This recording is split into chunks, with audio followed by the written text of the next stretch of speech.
Maganda nga ba mag-invest sa mga pre-selling?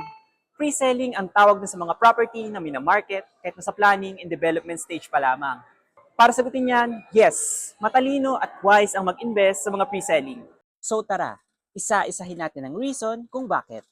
Unang-una dyan is yung price appreciation. Dahil nga pre-selling pa lamang ang project, maaari kang makakuha ng unit kahit hindi pa neto na ma-maximize ang kanyang fully priced potential. Sa kada construction phase kasi, time to time na daragdagan ang value ng property. Perfect opportunity ito sa mga nagnenegosyo ng flipping and resale.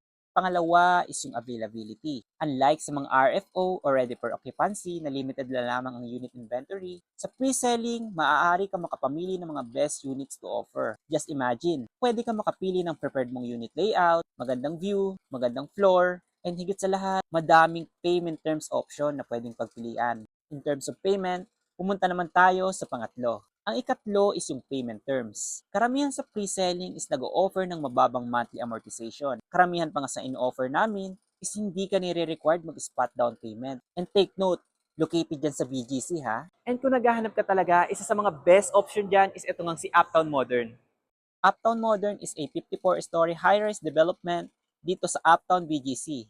It will be ready on 2031. 6 years to pay with zero interest. And yes, down payment is not required.